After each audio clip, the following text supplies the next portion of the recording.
This is Teachers Talk Radio, and you are listening live.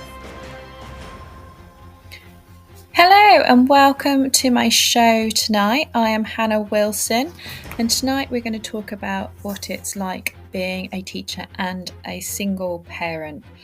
We've got some advice and stories of experiences, top tips and things that can help make your life easier.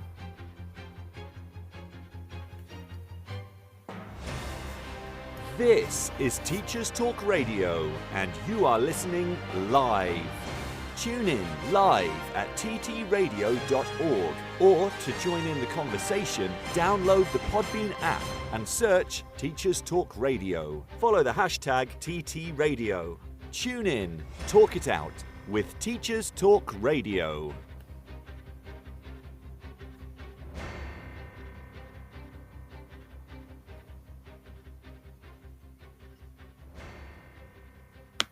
This show is brought to you in partnership with John Catt Educational, a leading publisher of books, directories, educational guides and magazines specifically aimed at forward-thinking schools in the UK and beyond.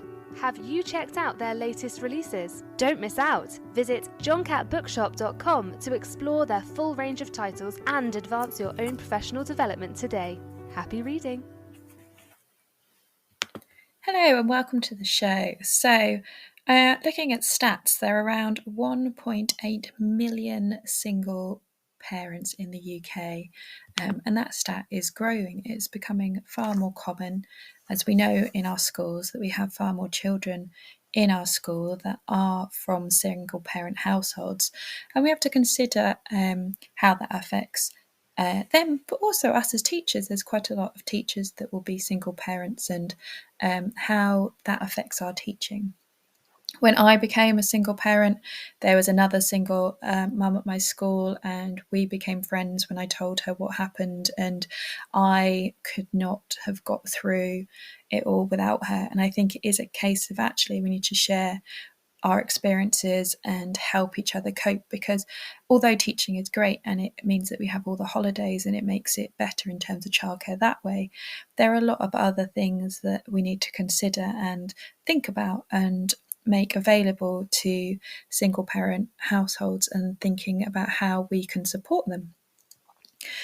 For example, I had quite a difficult start becoming a single parent, that when my child was first going to primary school.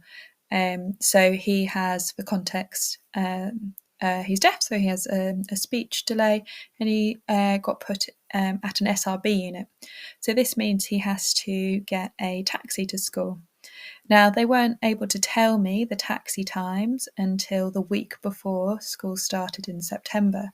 So for me, that was quite daunting. Obviously my school had already sorted my timetable, but I was reassured that it would be plenty early enough for him to get picked up and take to school, and for me to be able to get to my school. Unfortunately, that wasn't the case. They turned around and told me that my spot for pickup time was at 8:15. Now, my school teaching time starts at 8:30, and I live half an hour away from school, so that just simply wouldn't work. And I had a horrible panic that I wasn't able to do this, and that I was essentially going to have to give up my period one every day, and that's 20% of my income. So that was quite a daunting thing to consider. I went to my child's school, and unfortunately they weren't overly supportive, and they said they wouldn't have him at breakfast club because they didn't know how he would get on the bus, that they didn't want to be responsible from walking him from breakfast club to it's like a little taxi bus. There's 10 kids in there. There's obviously somebody on the taxi with them, but again, they initially were saying that they wouldn't get out of the taxi and walk to the breakfast club. So I was kind of had this couple of metre no man's land in the middle where no one would help me. I guess in their instance, they were thinking, obviously, it's my child's first time at primary school. What if he cries? What if he refuses to get on the bus? I'm like, luckily, my child is very secure and he's been going to nursery. before that, so he was in nursery 7:30 until whatever time I picked him up, so he's used to a slightly longer day, and he's very much not a child to have tantrums. So I did have to take the first week off work in the mornings to put him in breakfast club, then sit in my car, wait for the taxi to arrive, go to breakfast club, walk him to the taxi and put him on the taxi, and he was fine. And as soon as they kind of met him, they realised that actually he was fine. And also to add more context to it, that initially the school weren't happy with him being picked up and dropped off at the school, but I didn't want my ex at my house for certain reasons. So that took quite a lot of difficult conversations of going, I don't want my ex-husband sitting outside my house on the days where he has my son. So I want him to be picked up and dropped off at your school. And then it's the same place every day, and it's the same for both of us. And it's not, you don't have to do anything. It's just, that's the car park that we're going to pick him up from. So I do think you need to fight for your corners and fight for your stand, what you want. So don't be kind of walked over either. So for me, it was important that it was that neutral ground, and it wasn't at my house, and I wasn't having my space invaded. So I had to stick to that and make sure that that happened. So it is really difficult in terms of getting that support. And I feel like breakfast and after school clubs are so important in order to be able to live your life as a teacher. I would not be able to do it without that. And actually, luckily, the lady at the breakfast club happened to know us through some mutual friends, and very much quickly fell in love with my son, and they formed this brilliant bond. And actually, I think he's probably got more of a bond to the breakfast club lady than anybody else in the school, because he only goes to that school on a Friday. The rest of the week he gets the taxi to the speech unit. And I'm so grateful that he's comfortable there and he's happy there. He's happy to go in and have breakfast. He's happy to go there after school on a Friday, because again, I have the same issue that they finish at 3:15. My school finishes at 3, but I cannot get there before 3:30. So essentially I'm paying £6 for 15 minutes, or I leave them in there a bit longer and get a bit of work done, so I'm ready for next week. So it's that kind of guilt of, oh, my child is left there extra on a Friday, versus I need to actually get my work done and get myself into a good place ready for next week. And I think it is that balance. It's what you want to do as a parent. You want to provide, you want to be there, you want to be supportive of your child's growth, but also you need to make sure that you have the time for you to be able to do what you need to do as a teacher, but also have your own time and your own balance and support yourself as well. So for me, my son goes to his dad's on a Sunday, Monday. So I do have my Mondays after school. They're the days that I stay late. I have my after school club. That's the day that the kids can stay late and do their work with me. And it does give me that opportunity to do that. The rest of the week, I have a Tuesday where I have my after school meetings, whether it be department, head of department, etc. meetings, where I'm very, very grateful that my mother picks up my son. So his grandma has him, but it does mean I have to drive for an hour after school to go pick him up, pick him up and then take him home. And then obviously sometimes later on we have parents' evenings and things on other days which are much longer, and I find that they're quite difficult to handle. I personally found that going online, that made my parents' evenings a lot easier. Before that, I was literally having to drive home, pick him up, take him home, feed him, give him to a babysitter, and then go back to school and then do parents' evening and then go back home, which meant I was absolutely ruined when it came to the next day.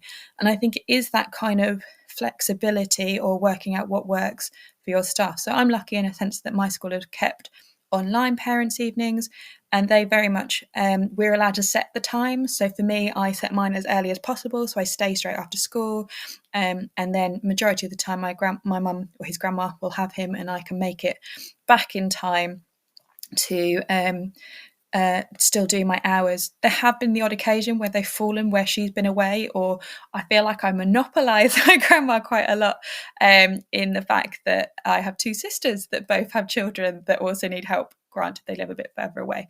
So one's in Cornwall and one's in London. So quite often she'll go and spend a week down there or help them.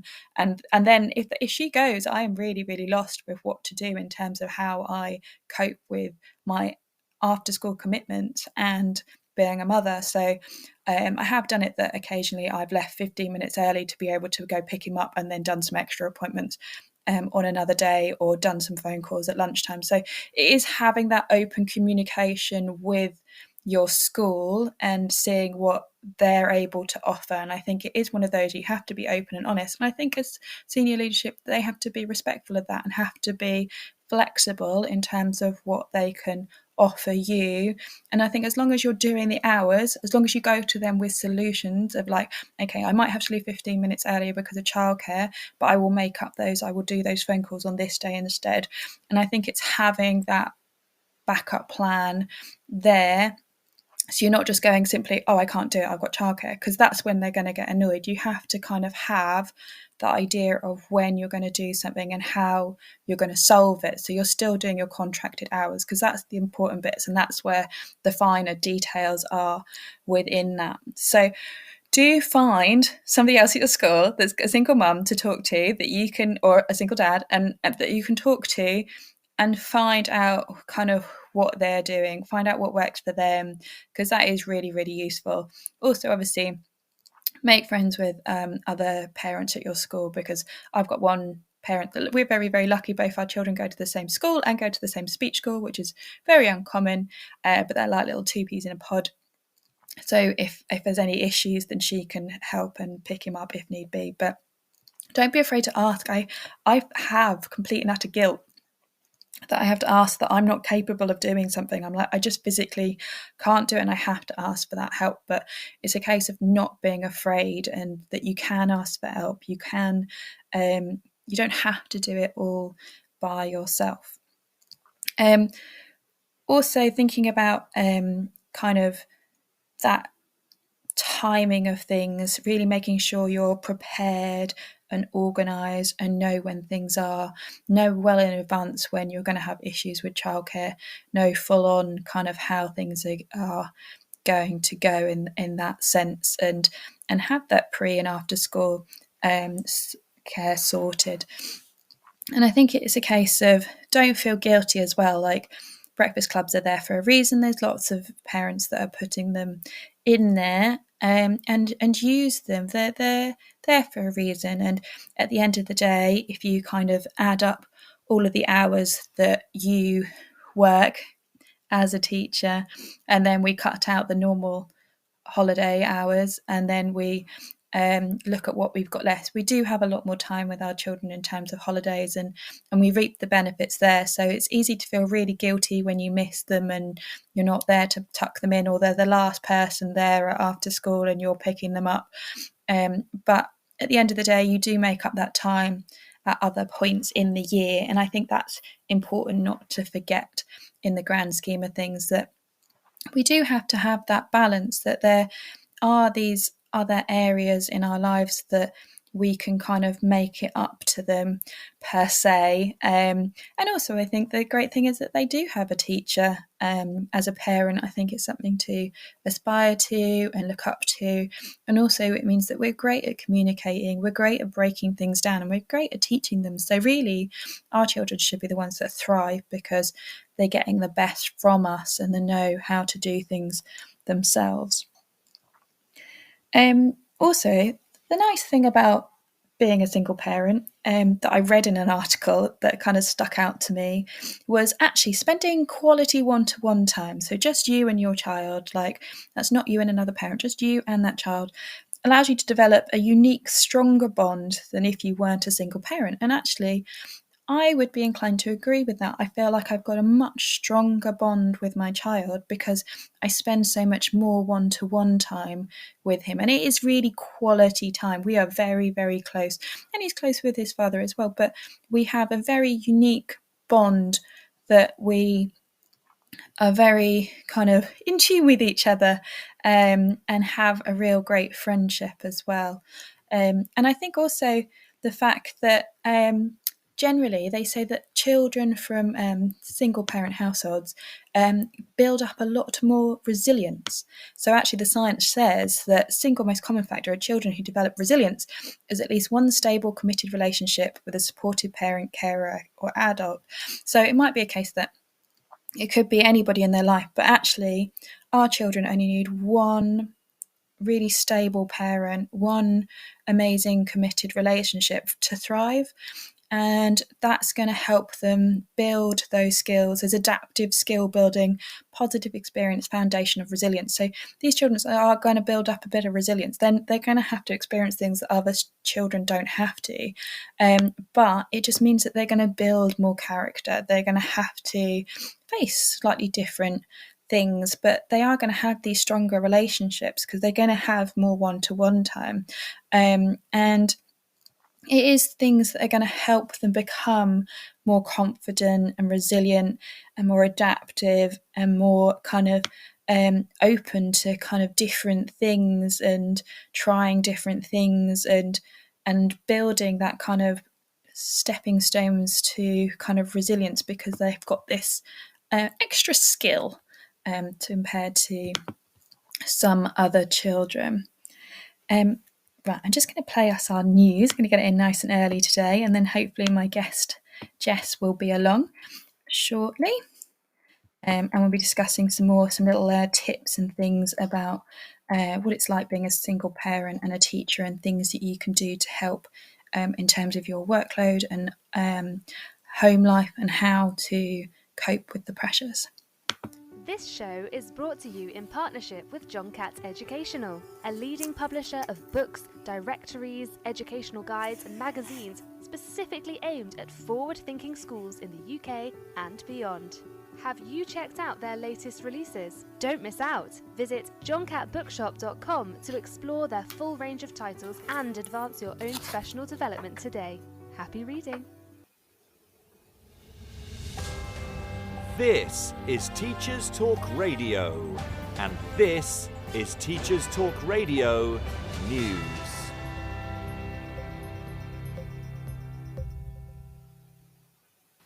At the National Higher Education Conference, Unison Assistant General Secretary John Richards opened proceedings with a damning critique of the government's approach towards university education, according to Unison's own website.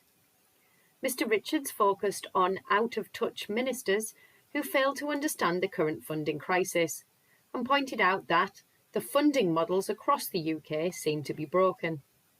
He cited the issue of limited government funding as causing a de facto cap on student numbers and accused the government of trashing the UK's reputation for higher education in Europe, leading to big drops in the numbers of overseas students. A story covered by Teachers Talk Radio News last week. Mr. Richards went on to assert that those in government do not understand the cost of living crisis because they've never had to face it. Strike action by those working in the HE sector has been part of a wave of action taken by unions across a range of public sectors in recent weeks. The last week saw the release of details of government plans to revamp children's social care in England. BBC News reported on the plan for more early support for families and the extra £200 million funding for the next 2 years. Last year, a review warned that tens of thousands more children could end up in care without additional funding and reform.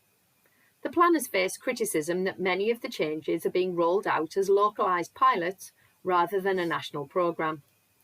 The government plans to put families at the heart of the reform and intends to provide better support for all vulnerable children in order to reduce the need for crisis intervention. There will be pilots in 12 local authorities which will deliver more early support for families struggling with addiction, domestic abuse and poor mental health. There will also be more family-type placement for children in care with relatives, friends or foster families. Other changes include plans to recruit more foster carers, a simpler process and more support for relatives or friends who take on children, a rise in the leaving care allowance, and support for councils to recruit and retain more social workers. Economic, Constitutional and Social Policy Forum Politia has published an article focusing on its views of the proposed changes to the school's history curriculum. The publication History, Whose History? The Battle for the School Curriculum features 3 historians' views on the proposals. The government's plan for reform came in response to recommendations from the Commission on Race and Ethnic Disparities. The plan for a new model history curriculum for pupils to see themselves as integral parts of what makes up the UK today was proposed.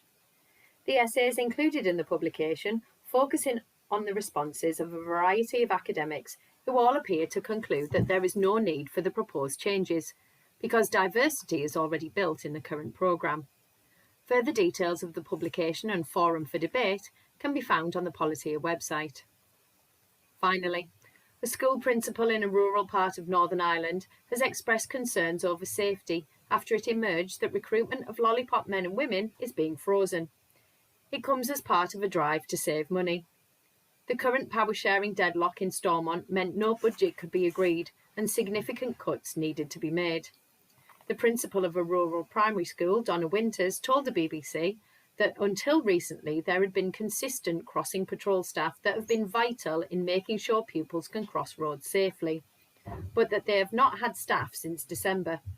The school has had to resort to employing a patrol staff member directly and, when they are absent, teaching and support staff have to fill in. Ms Winters went on to point out that safety was not an area where cuts should be made. This has been your Teachers Talk Radio News with Joe Fox. This is 2 Minute Tech with Steve Woods, your tech briefing on Teachers Talk Radio. Hello, it's Safer Internet Week, with the official day being on the 7th of February. This year, the UK Safer Internet Centre focuses on Want to Talk About It, making space for conversation online. They've got loads of educational resources on the website saferinternet.org.uk, banded into 3 to 7, 7 to 11, 11 to 14 and 14 to 18 years of age. They are even translated into Welsh and have adapted resources for SEND and ALD. So, they have pretty much covered all bases. You need to take a look. But why do we need to get our young people talking about this? Well, let me try and give you an idea in one breath. With an estimated 5.16 billion people using the internet, that's 64.4% of the world's population. It's estimated at around 500,000 predators pose a threat to young people daily, with the main target being 12 to 15-year-old children. With a quick search of statistics from the internet, I found supposedly 1 in 25 children will be manipulated in some way this year, and 80% of predatory behaviour will be through social media. This coupled with only 15% of parents actually knowing what their children are doing online makes this an issue which definitely needs to be talked about with our young people. To get some perspective on this, every 60 seconds TikTok users watch over 167 million videos. Data never sleeps. We need to know how to stay safe because the sheer volume of data means it cannot effectively be policed. Please send your thoughts amongst the 575,000 other posts every 60 seconds on Twitter at TT Radio Official. I'm Steve Woods, and that was 2 Minute Tech. 2 Minute Tech with Steve Woods, your tech briefing on Teachers Talk Radio.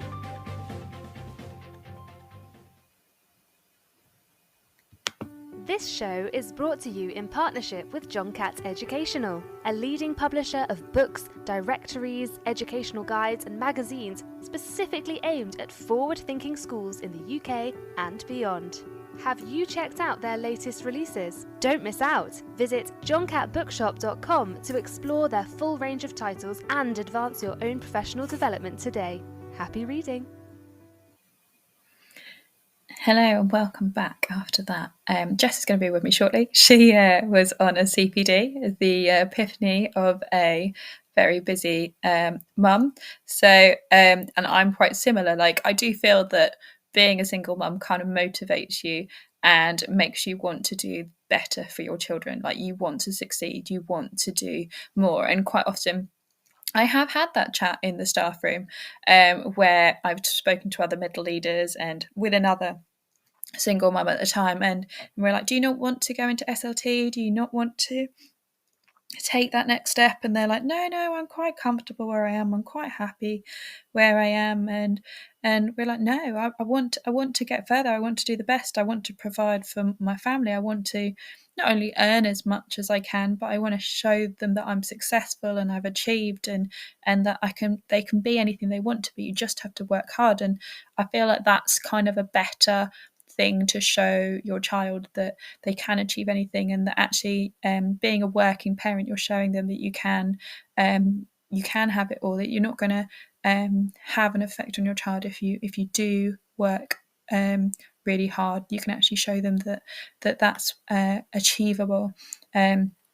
So I'm currently doing my level 7 apprenticeship with MSc, and I do that on top of everything. So I have to log 6 hours of CPD a week on top of my normal hours. So I'm doing lots of extra things. Quite often I'm sat plugged into my laptop with some headphones in, or a headphone in one ear, whilst my son sat playing or watching a little bit of telly next to me. Like, he's quite used to it. He will stick his head in and try and join in the CPD and just say hello at some point.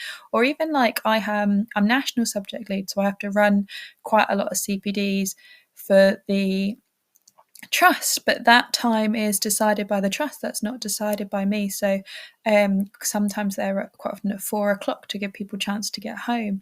But at that point, I'm home and I have a child, and I can't use my mum kind of 5 days a week. That's just not fair on her. She, if you haven't listened to my previous show, is Teaching in the Blood, then do have a listen to that, of my mum talking. It's a really great show.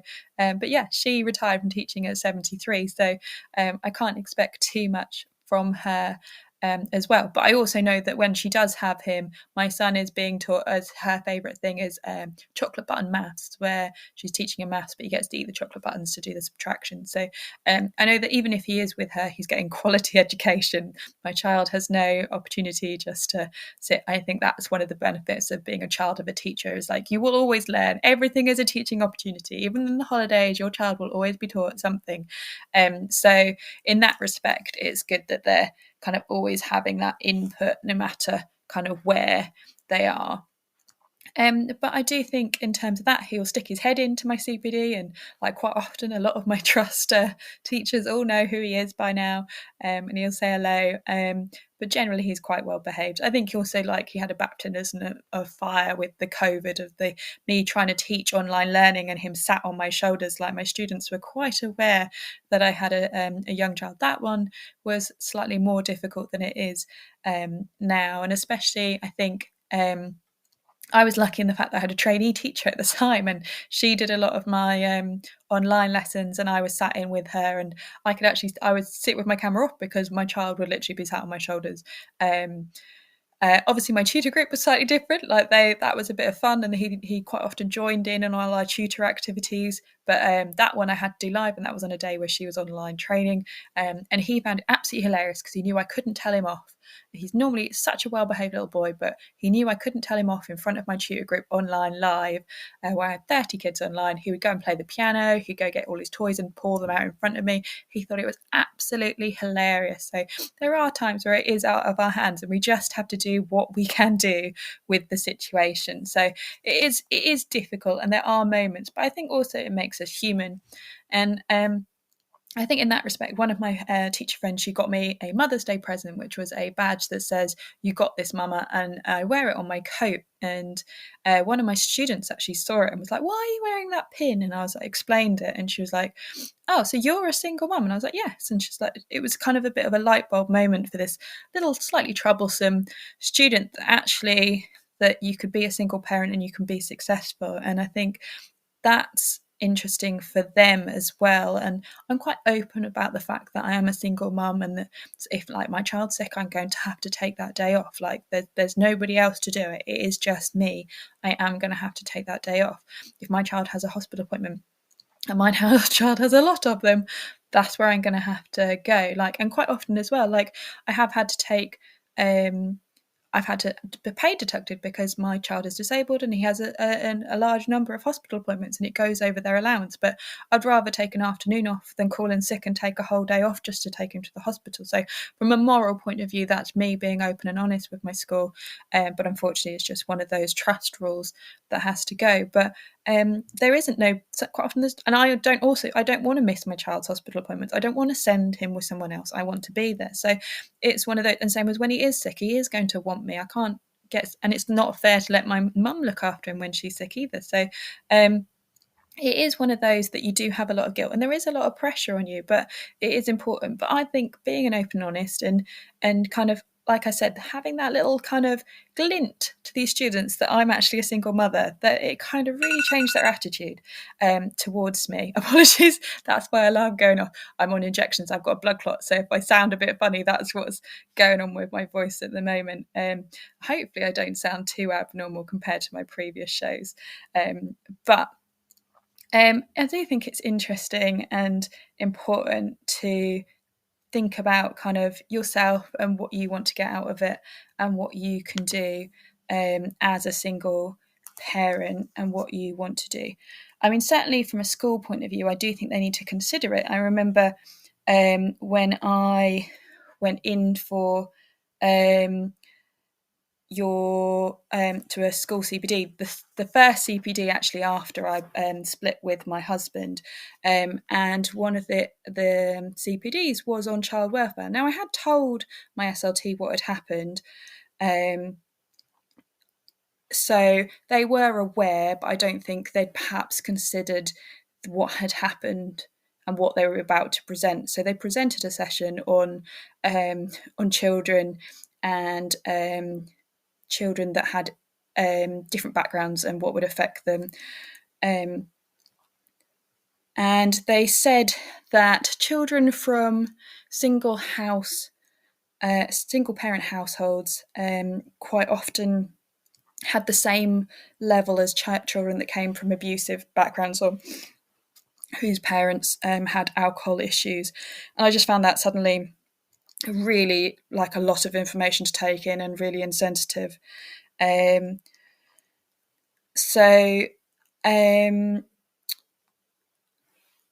think in that respect, that really quite upset me. And that idea that, oh my gosh, what have I just done? Like my world's just crumbled and now I'm essentially going to affect like my child's kind of basically thrivingness in that situation. Like I'm basically being told that I put my child into this situation, but actually that's not the case. And actually our children only need one thriving, solid pet connection with a parent to do well. And I think we need to, as potentially on CPDs, we need to think about what our staff are going through and what they've been through and how we send stuff like that and deliver it, and how like have a little bit of tact, because I wasn't the only person in the room that was a single parent. There were others, and actually afterwards we spoke and we went, that I found that really hard to listen to. It made me feel like I'm a failure. And I think that that's in that respect, that's things that school and SLT can think about. So we do need to be careful in that respect, that we are considering our staff and we're not just bunching students and things together. So we need to think about how we address things and that's the thing, it is just a statistic. Yes, there are children from single households and quite often they're the ones that are naughty and troublesome at school, but essentially that means that they don't have a parent that is giving them a secure attachment. Like they're having issues from both sides of their parents. They don't have that secureness. And there will be lots of children as well that do come from households that are a single household and have got that attachment. And perhaps you don't even know that they're from a single child household and a single parent household. And it's that kind of just thinking about them and understanding them. And sometimes actually we need to be, as teachers, their secure attachment and offer them that place to go. I know, like the girls that I mentioned previously that had kind of quite insecure households, I'm their go-to. I'm the person they come find at break time. I'm the person they come find lunchtime. I'm the person they come find during lessons when they don't want to go to lessons to have a chat. Or I'm the person that they kind of have difficulties with other teachers that they need to come speak to because it's triggering them for a certain thing. Like I think it's one of those that it's. Hello, welcome to the show. Am I on? On. We can hear you. Fabulous. Hello. You're a busy parent. Absolutely, that's why I'm late. I was like, because this is the thing, you still want to do well and you still want to like do everything that you would do as a normally. You don't want to miss out on anything that's going to in teacher wise because you're a parent. You still want to do all these things and attend all these CPDs and get the most out of your teaching. Exactly. I've literally finished up from an unexpected meeting and then straight into a CPD course, dinner, and I'm on here. It has been non-stop today. How do you find kind of being a single parent and trying to balance school? I'm still getting used to it. It's been it's my second academic year where I'm still trying to manage.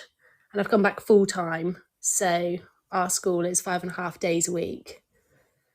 And it is manic, it is doable, but I don't get a chance. Mostly in the mornings, it calms down in the afternoons in terms of childcare. And I'm really lucky that one of mine is at school. So we're kind of on the same time frame. But it's the preschool that's the issue. I think that's the most difficult bit as well. If you've got two kids and they're on different schedules at different schools, that's quite difficult. I've got a friend that's in a similar situation, that she's got one in primary and one in secondary, and is trying to manage that. To give some context, I was saying about this earlier that I reached out to another single mum at my school, and she really, really helped me when I became single. And we used to work in the same trust, and we used to have our national subject days together. And then when you became single, you reached out to me and were like, how do I do it? And I think it is, don't be afraid to reach out and chat to other people in the same situation and create that network. I feel like you almost need that network of people that understand the situation and have had the same situation and understand it, because it is a whole new level of things that you need to think about. Absolutely. And I massively appreciated, obviously I knew you anyway from our first schools together, didn't we? Yeah. And we were in just completely different places anyway, but I was head of department and now I'm not, and you weren't and now you are. And personally we're in different places, and it was kind of like we always crossed paths, but it was just kind of, you're just focused, aren't you? And then something so personal happens, probably similar times really, wasn't it? And it was kind of like, I don't know, I was just so grateful to know you and to have someone who understood it from all areas, because it's hard enough transitioning from being a family to being on your own, let alone then someone understanding work. Because I think if you're not in, and this could be really ignorant, but if you're not in the same job as we do, even the same subject, I think it differs across subjects too, but it's really hard to understand what we do day to day. And that's not like saying, we do lots, because there are so many professions that do so much more and demand so much more. But as teachers ourselves, and knowing what we do a lot. And then it's like really hard to think, how do you manage it all? Because I don't know how many children you see day to day, but I've got my 2 at home, and then 5 classes a day. Even if you've got 20 in there, that's 100, but you see more because you've got a form, and then you see more because you've got duty, then you see more because you do an after school club. It's how many people do you come in contact every day? It's pretty intense sometimes, but really rewarding. And actually, I'm really glad that I've got my job, because if I didn't know all those people, I don't know, it gives me a sense of place. Yeah, it's exactly that. Yeah, teaching for me was actually the constant. It was the bit that everything else might be falling apart, but I'm really good at teaching and I can still go and make an impact. Like granted, there were times where I went into the cupboard and cried because I'd had a horrible interaction with my ex, and I was just like, or he'd messaged me and I was just like, we have those days, but like I felt like it was still kind of my safe place. It was the place I can still be confident, I can still be good at it. I may not be quite at my 100%, but I'm still kind of able to give it my best. Like this doesn't have to suffer, I can still succeed at it. Exactly. And you also, because of the nature of our subject, we carry the weight of their projects too. So like when they succeed, it's like, yes, I've done it with them, if that makes sense. Yeah, I love those little moments where suddenly something clicks. I'm like, yes, let's do that. And then like suddenly you see the fire in them, or they just pull it out the bag and you like live their successes with them. It's like having hundreds and hundreds of your own children, but then you've got to manage your own ones as well. Like you live it with each of them. Like currently, obviously, I'm off with my blood clot in my lungs sometimes, but like I'm really suffering not seeing my students. Like I'm having the most lovely little email chats to them, like they all like keep like messaging me, and I love the fact that I've got that interaction with my older students, that I can have that communication. But it is like I feel like I'm letting them down, but also like I'm like, I'll be back when I can be, and they'll be replying to me going, Miss, like seriously, don't die, just look after yourself, we're fine, we've got this, we'll wait for you to come back, like, but look after yourself. And I think it is that kind of that being open and honest with the students, that you almost feel like you don't want to drop the ball, like you're balancing so many balls that you feel like guilty when you do drop one. They do become like your own extended little family, because I know what you mean. They do really invest in you as a teacher, and I think that's why, I don't know, this sound, again, it could be really ignorant. Everyone's situation is so different, everyone's context is so different. But for me, obviously I went into school and I had that sense of purpose, and it was like I'm like loco parentis anyway, that's my legal responsibility. But they do become like your own little fake children that you just want them to do really well in, and then you felt like you had that extended family. So my transition work saved me, because I love doing what I do, and the children are the ones that make the job so special. When it comes to my own children, though, I think, gosh, I've been all day with all these teenagers, and because mine are so little, it's kind of like, right, now I have to go back. My brain has to now change and go back to phonics and back to basic rules. And I do, and I'm really lucky that I get the two. But it's picking up that energy again that I have at school, driving home and going, right, same energy, even a little bit more is required for my own. So it's pretty intense till bedtime. But I'm glad that we're on the same time frames, because again, like we're really lucky in our jobs that we get the holidays. I think it is that, like, it's that you kind of give it all. And I think that's the thing that people don't really necessarily understand teaching. Like, I get with all the strikes, everyone's like, yeah, but they get so much holiday and they get paid decent wage. But like, I think people don't get how intense it is. And like for me, like the whole getting up, getting my child dressed, making sure I've written the reading book, making sure his bag's packed, making sure he's got his coat, gloves, scarf, making sure he's had his medication, getting him to breakfast club, and then getting myself to school and getting my lessons prep, like, and having everything ready for 8:30, I find quite difficult. Like for me, that is a triumph, the fact that I've got out the door and got to work and I'm not late. Like I've never ever been late, but like in my head it's still like, oh, I made it. Like I feel that every time I get to school, I'm like, oh, I made it. And it's I think it's the same when you get home. You then got to kind of pick yourself up. You've got to find this another set of energy. You've got to like look after them. Like Fitz is on like got some maths computer thing, and then he's got some reading to do, and then he's phonics, and then like, I've got to feed him, I've got to get medication in him, I've got to bath him, I've got to get him to bed. And it's like then you finally stop and it's like, oh, like I survived the day. You need a treat to keep you going. Yeah, you definitely need mummy treat box. Always hide it, make sure the kids don't know where it is. Like that is golden. Just a little incentive.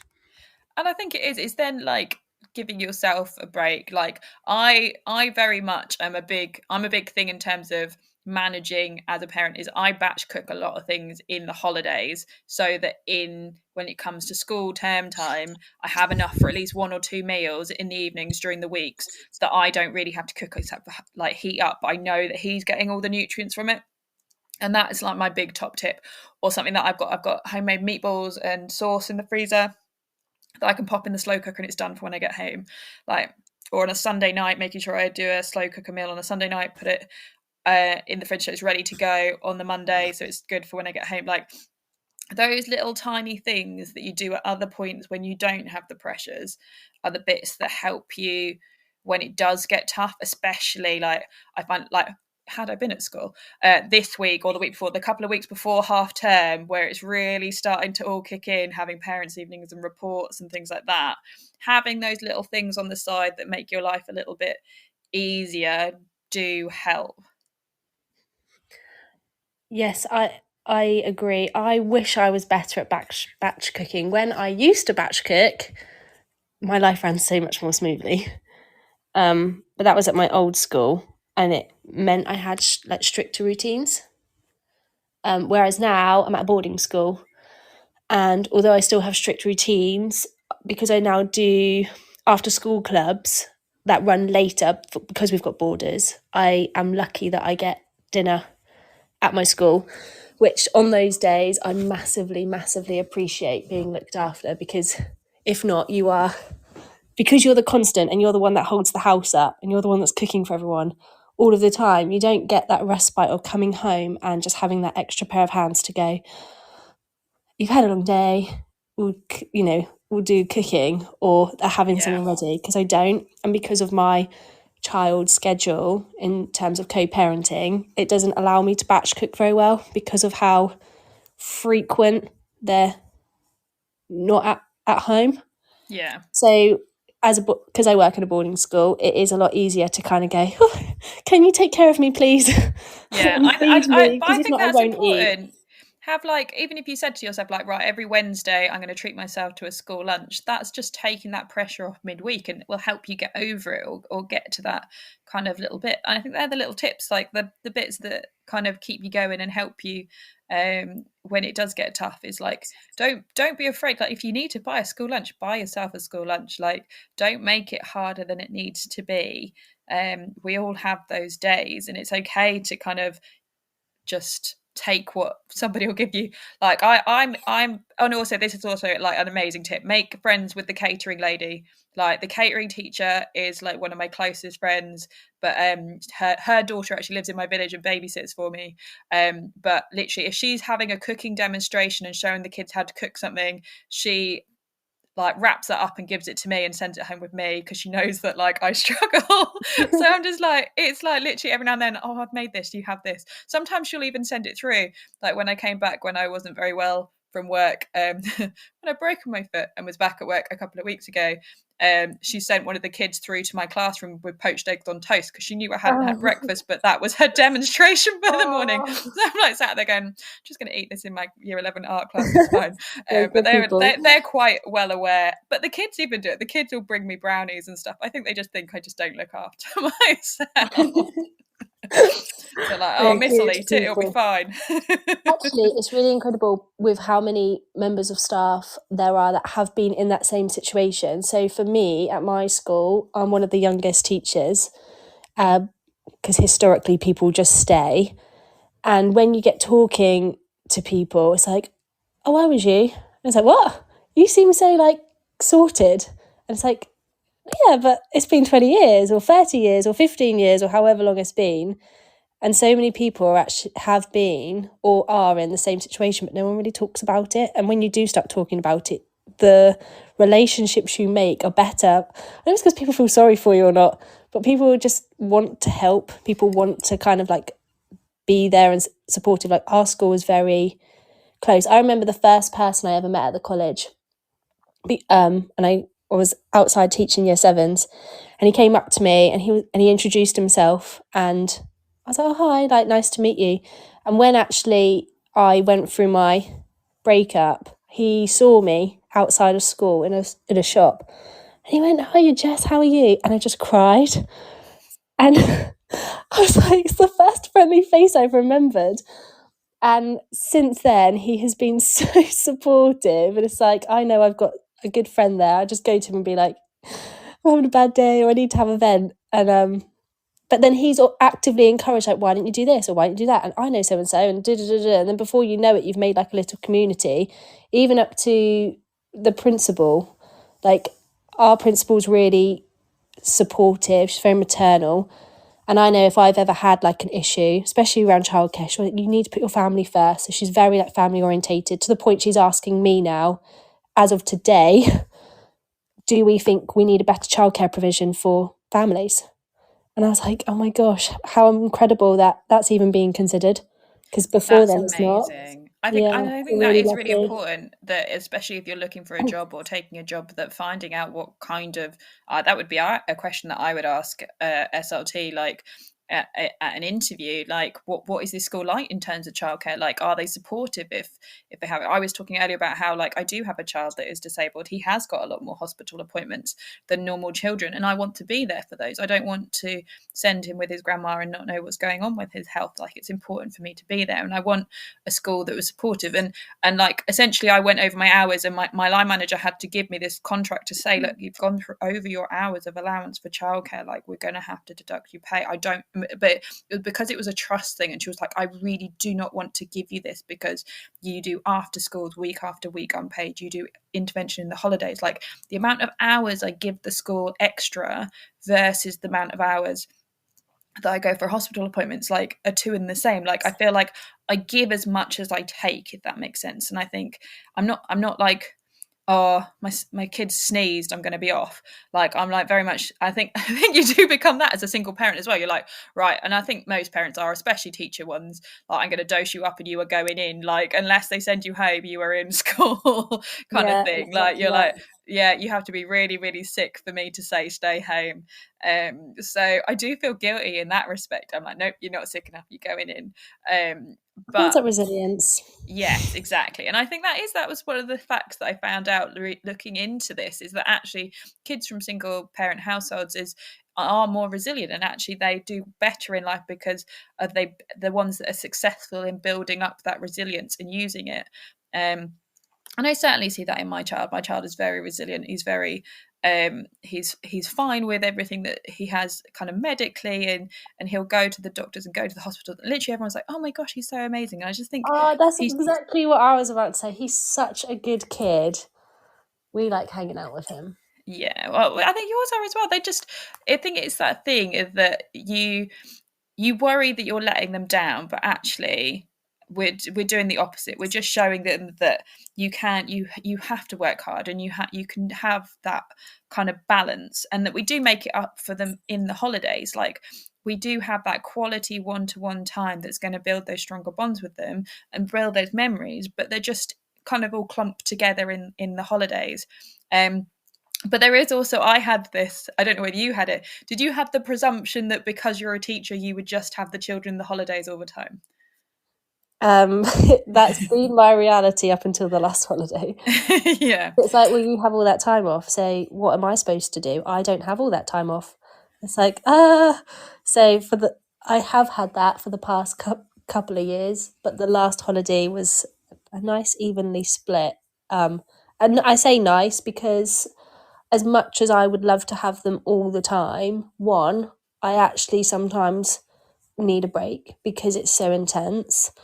And two, I do want my children to have a very positive relationship with both their parents, and by doing that, that's consistency and frequency, and they do have that. And I don't think they'll be at a disadvantage because we live in separate houses.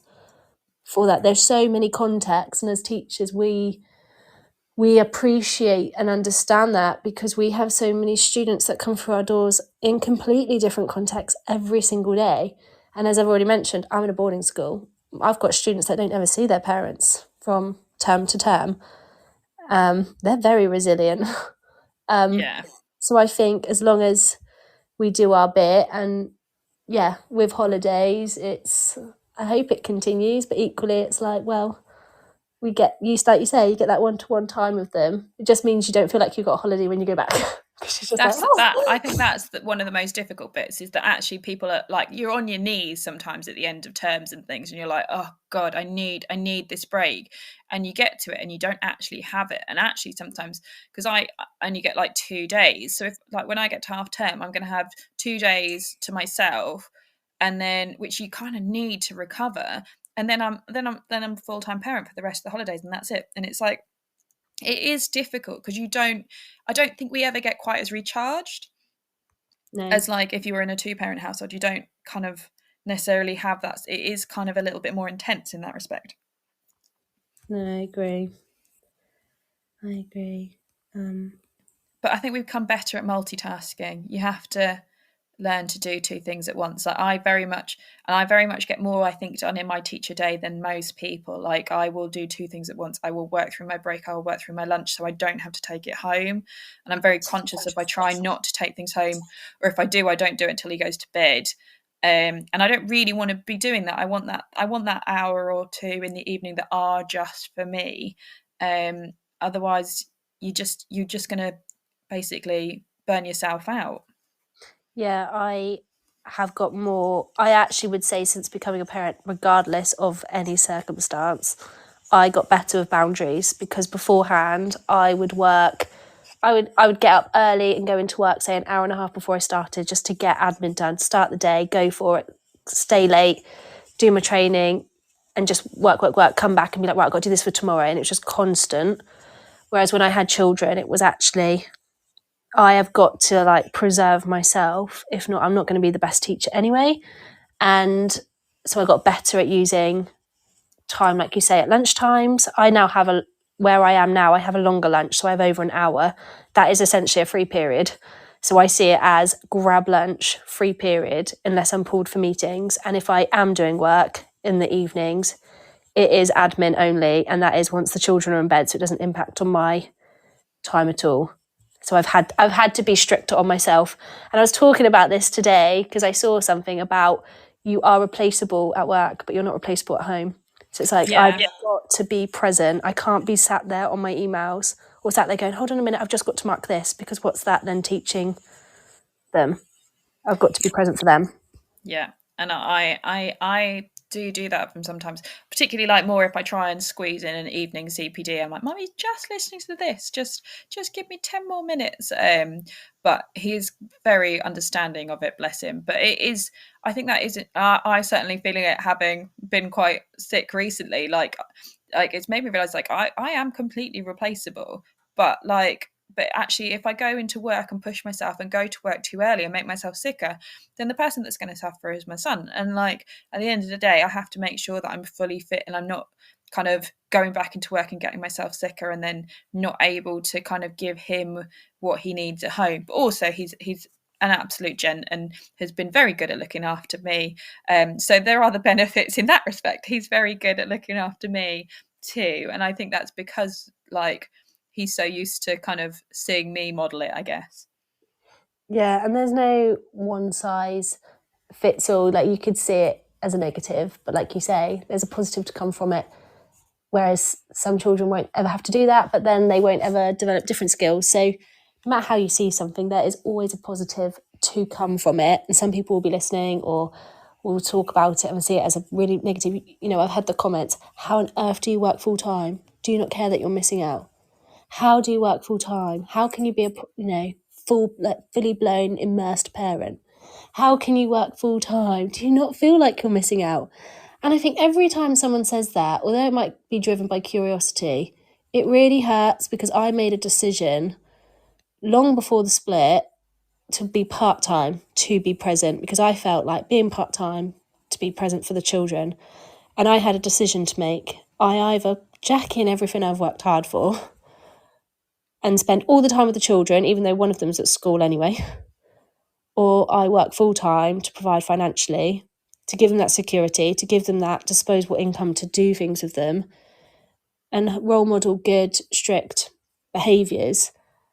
And when people say that to me, do you not feel like you're missing out? Of course I feel like I'm missing out. But it wasn't an easy decision to make, and it was a decision I never wanted to make.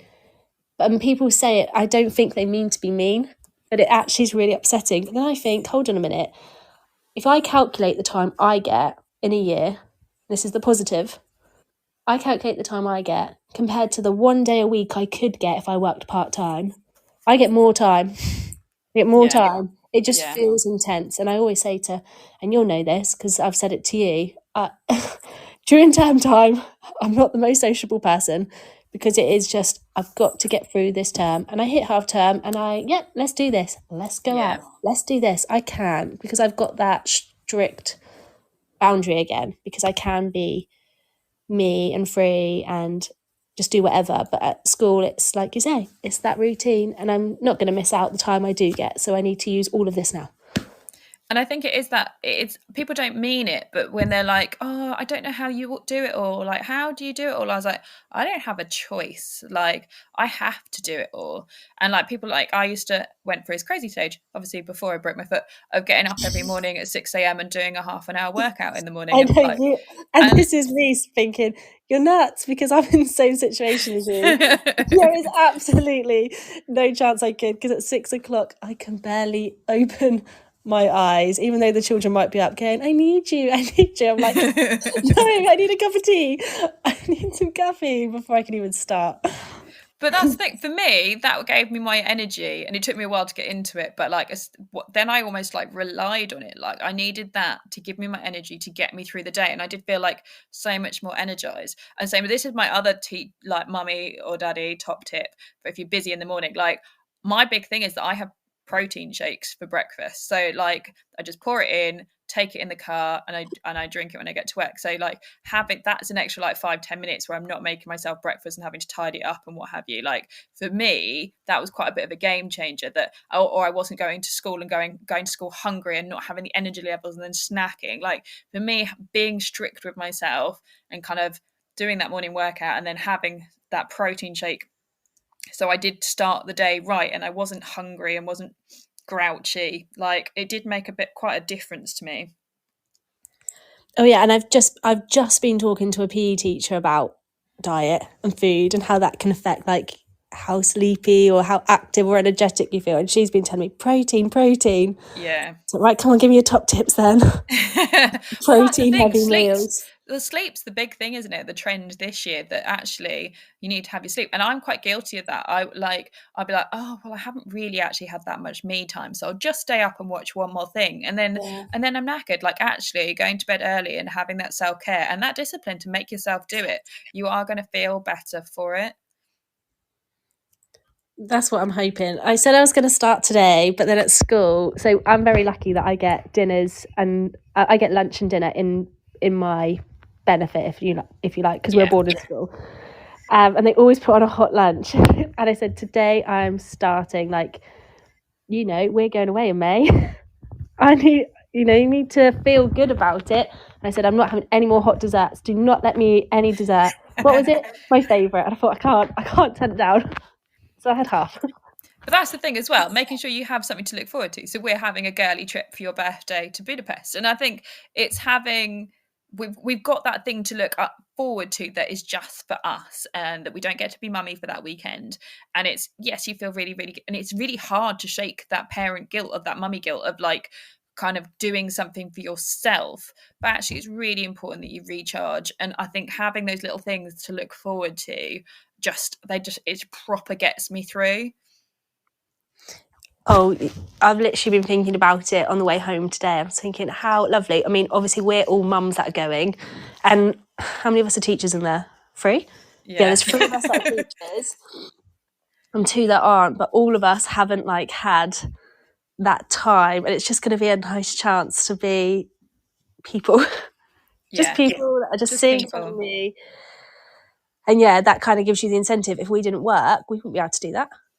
And it comes back to that thing that you were saying about disposable income. I think, obviously, if you're from a single parent household, you do have less disposable income. So those children from those houses perhaps aren't necessarily getting the different cultural experiences of 2-parent households where they have more money to be able to take them on holidays and do all these different things. So I think like that's one of like my reasons and your reasons to like, I want to have that money to be able to do things with my child. I don't want to not be able to do stuff. Like I take my son out kind of once a month for a dinner. We go for a dinner date and he takes my card and pays. Like but I want him to have that experience and that social experience of knowing how to act in that situation.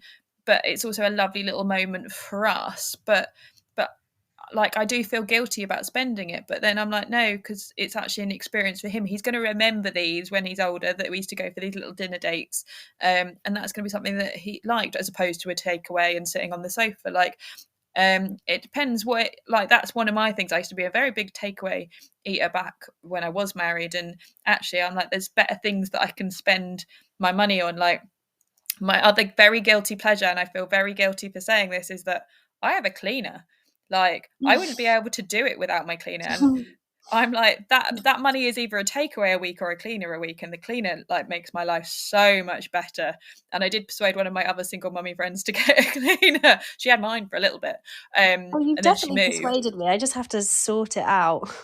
It's just But I it had a takes the takeaway last pressure off week, you, because so you don't want to spend your one day a week where you don't have your kid and you're not working doing the cleaning. Like, for No. me, it was that it's working out what your work-life balance is and making it work for you. I massively need one. I mean, I had a takeaway last week, so it's going to have to be. I would love a cleaner. I'm very lucky that my children come back with washed clothes, and I know that sounds completely ridiculous and so simple, because that should, theoretically, that is what should happen. As co-parents, you should both take the thing. Yeah. But I always thank them, and thank you so much for washing their clothes. And they always say how much they know that just those little things just take that teeny tiny bit of pressure off. And I'm like, it really does. It really helps out. So I'm very fortunate. See, mine come back That's with dirty essentially my clothes, and cleaner it for just mine. that day I'm like, oh god, if I've mistimed the wash and forgotten to get it on before they come home, and then trying to get it all dry before like the next lot needs to go in. It is organisation and working, like that kind of constant kind of memory load of when to do things and getting things done on time. Like, if you drop the ball on one, it has that little like ricochet effect that can make a week quite difficult. Exactly. I've been I got distracted now. And that's the thing about being a teacher. You hear everything, you see everything, and then it's like, hold on a minute, what do I give my attention to? So I'm sorry about that. I think we lost you. You still there?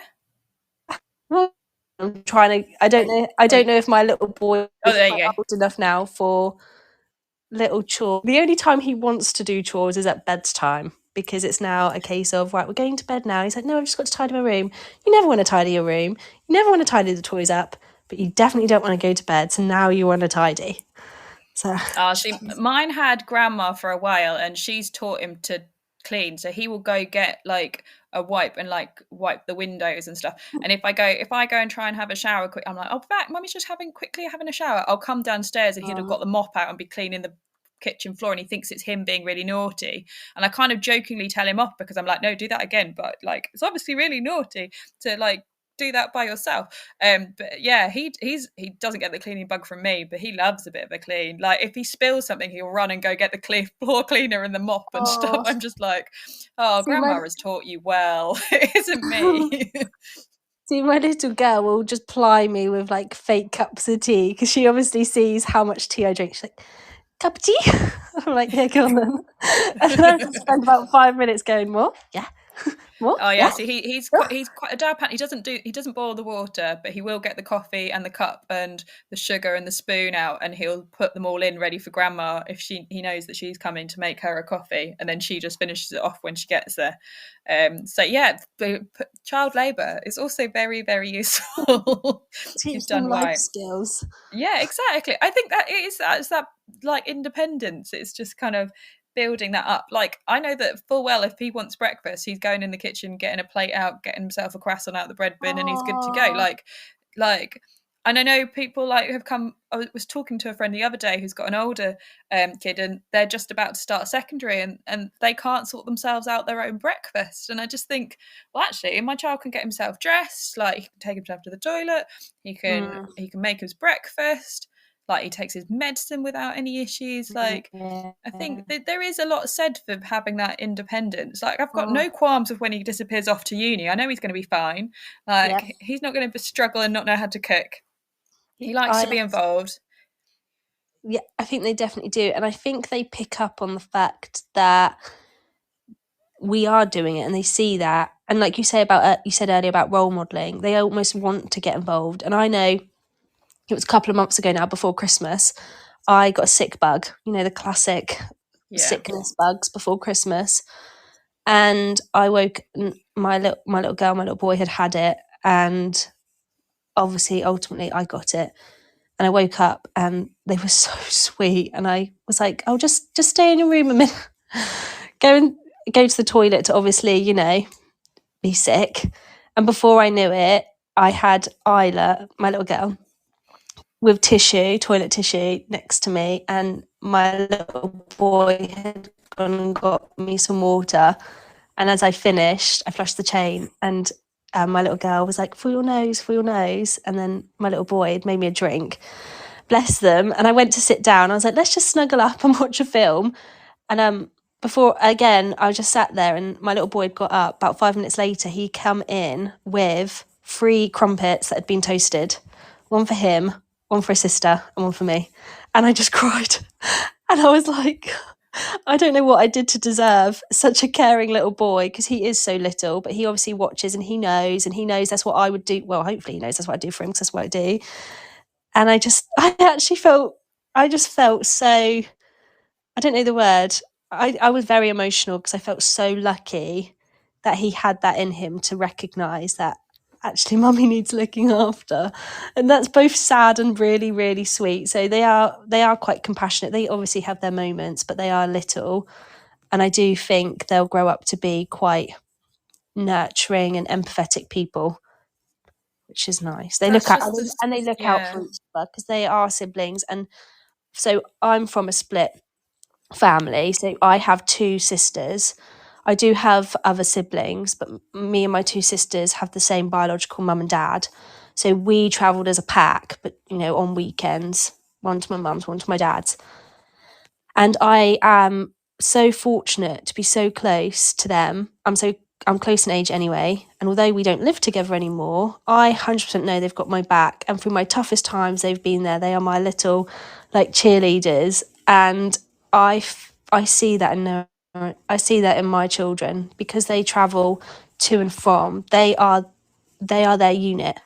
They are their constant, and I can see it. Although they sometimes fight because she's nicked his pen, or she's annoying him, or he's then winding her up. I 100% know if anyone did anything to one of them, if they were out with their friends, they would have each other's back.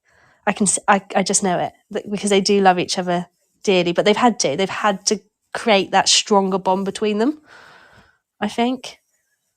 Yeah, I think they have. They've got a lovely little bond. But I was going to say, similar to your thing, is that I think if I'm cooking dinner in the evenings, my son, he won't really sit in the lounge. He'll come and join me in the kitchen and want to help cut things up. Like, I think he'll want to come and sit in the kitchen and play at the table in the kitchen, so he's next to me and not sat in another room. I feel like there's that kind of, they understand that you can't necessarily give them your full attention because you've got to provide for them. They understand that that's got to be done, but they adapt to it and become part of it. But also, I like the fact he's not like, oh, I don't want to leave you on your own, I'm going to come sit in here with you. And that's like his choice, but he enjoys doing that, if that makes sense. Yeah, no, that does make sense. And boy will choose to sit in the kitchen with me while I'm cooking too.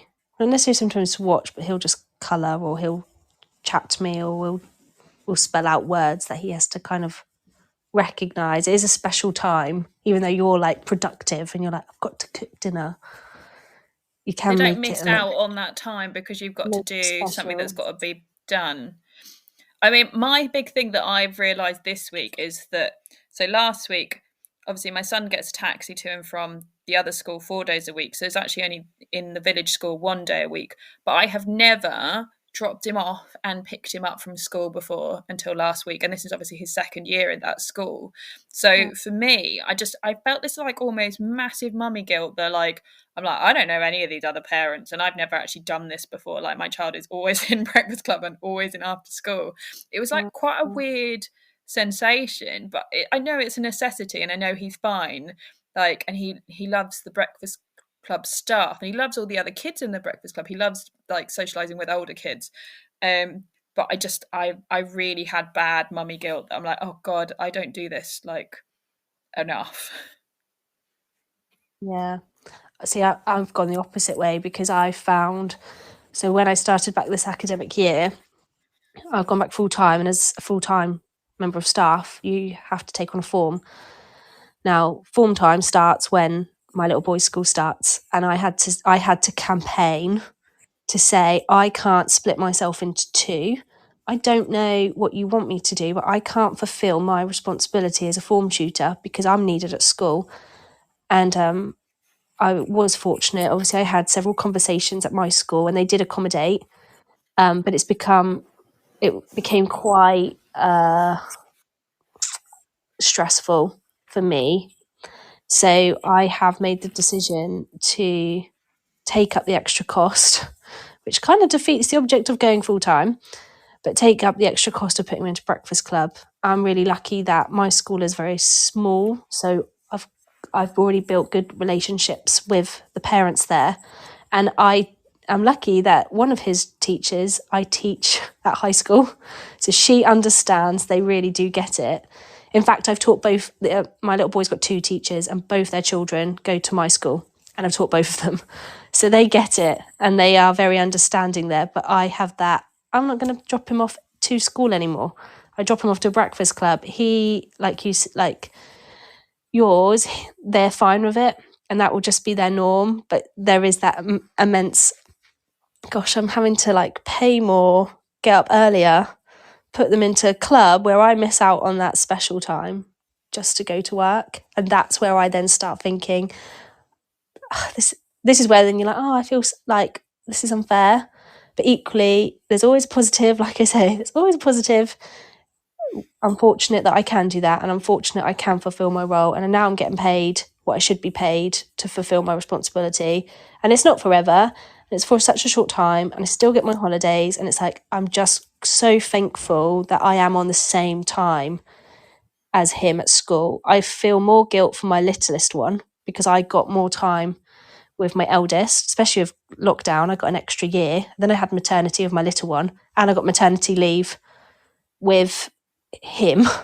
So I got, almost 3 years with him. Whereas my little one, we went through the split before my maternity leave was up. So I came back from maternity leave with a baby and divorced. And I had to go back to work earlier as a consequence. And then I've not had a chance to have that time I got with my eldest with her. So I feel more guilt there than I do my eldest, because I know I'm not missing out on him because he goes to school at the same time as I do, and he comes home roughly the same time as I do. Does that make sense? Yeah, it does, because I completely understand it. But that's the thing. Even when mine was little, and he was in nursery at 7:30, and then depending on the days, like most of the time, I left him in there till 4:35 because that's what I needed to get my work done. There was a couple of days where my mum had him, so therefore they're the days I had to be home earlier. But it is really difficult because it's like you're either going to take the work home and do it when they go to bed, or you've got to do it then. But it's just that kind of you feel such guilt for doing it, but you have to kind of work it out. And it is, the cost of breakfast in clubs are not easy. Like I was saying earlier, that unfortunately my kids' school finished at 3:15, but my school finished at 3, but it takes me 25 minutes to get there. So essentially I'm paying £6 for 10 minutes, but I leave them in there longer to feel like I'm getting my money's worth and I'm getting my work done. But that's quite hard for me because I'd rather leave and pick him up, but actually I'm like, I kind of feel like if I'm paying that amount of money, I should kind of do it. And same as in the mornings, I drop him off at 1:45 and he gets picked up at kind of 5 past by his taxi, so I'm paying for 20 minutes. He's not even having the full breakfast club experience, but it's the only way I could physically get it to work for me. So it is kind of, you have to take that help where it's there and do it, but it is, you kind of almost have to get over that guilt, and there are things like, I use childcare vouchers, but there's other government schemes that you can get kind of discounts, and obviously when the hours kick in, that does help in terms of nursery. But it is really hard until it does, and kind of managing it when it does, if that makes sense. Oh yeah, and I'm still in that. I don't get any help because she's too little at the moment, so I'm really I'm going for it at the moment, full-time work and full-time childcare costs are pretty intense. But I just know that this time next year, ish, it will all be worth it, and I can go, I made it through, and I'll be really selfishly be proud of I'm proud of myself. I feel like I'm already proud of myself for maintaining my career, and I got a little promotion within it, and I've kind of really like focused on it. I was worried there'd be stigma attached to coming back, and it was kind of embarrassing to admit, like coming back and going, how was your maternity? And you're like, oh, I'm divorced. My maternity was not how you'd expect it to go. And thinking people would stop talking to me or not see me as competent anymore. And I was really worried. I was worried about telling my friends. In fact, obviously, Hannah, I think you were one of the first people, because I kind of had that detachment of, I didn't see you every day because we're obviously geographically a little bit far, but I knew you. And obviously we've built a much stronger relationship anyway for it. So, there's a positive. I told you, there's always a positive. But I was really nervous to tell my closest friends, because I thought, oh no, people are gonna, I don't know what I thought. And I thought, oh my gosh, I live in a modern world and I work with so many people. This is just ridiculous. And I'm, like I said earlier, I'm very lucky that I have such a supportive network, both at home and at my school. My school have been really, really good, actually. I think it is that. Like, I had massive fear about telling people. You almost feel like it's admitting that you've somehow failed. And mine happened over the holidays. Mine happened in August. So that fear of going back and everyone being like, "Oh, how was your summer holidays?" I'm like, "Mine was horrific. I got divorced," and it's my whole world fell apart. It was, and for me, I was like, "Oh God, I'm going to get asked this question over and over and over again." And then I was saying earlier before you came on that I actually had a CPD that very day where they talked about how kids from single parent households were the same as kids that had experienced abuse, and I was just like I told SLT that I'd just been through that. Do you really think that's the thing to say? Literally, my friend kind of looked at me and was like, "Are you okay?" But obviously, they only need one secure, happy attachment. Like, that's what the research says, that they can still thrive with one happy, supportive parent. And I'm very much my child will be hugged and kissed as much as humanly possible. There is never enough as far as I'm concerned. And I don't know whether it is because I'm a single parent. I feel like I have way more cuddles than I feel like I should. But I need them just as much as he needs them, and I need him as much as he needs me. And I feel like that's the thing, we rely on them to help us kind of get through it as much as we're doing it for them. Yeah, no, agree. We certainly do. I wouldn't be anywhere without them. They're like my little motivators. They are, and I think that's one of the things. I feel like I'm far more motivated. Because before, when I had them, I was a bit like, oh, I went back 4 days a week the first year after I had him, and then went back up to full time, and it quite similar to you. But I'm doing it for him, and I'm doing it because I want the best for him, and I want him to not miss out on anything. Oh, that was one of my biggest things. They're not missing out. They're not going to be someone that doesn't go out. They are going to carry on doing what we do. And I'll do anything I can to make sure that happens. We build resilience in ourselves as much as we build it in them, I guess.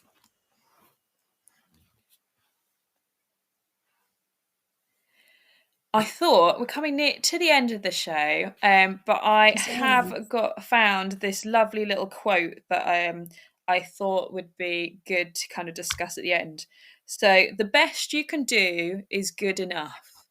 And I think we're quite bad at forgetting that our level of good is probably somebody else's level of excellence, and I think we hold ourselves to quite high standards, and that the best we can do is all we can do, and it's always going to be good enough.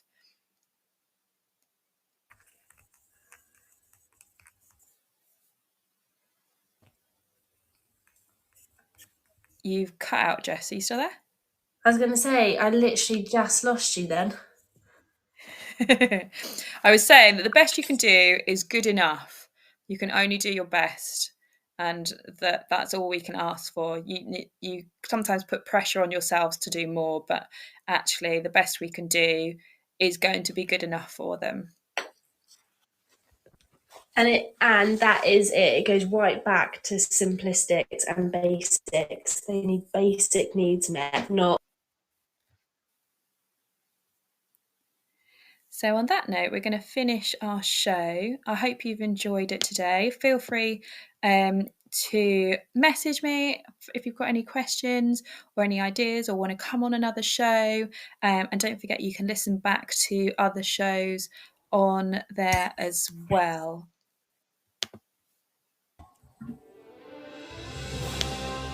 You've been listening to Teachers Talk Radio. Tune in live and listen back at ttradio.org. We look forward to hearing from you next time on Teachers Talk Radio.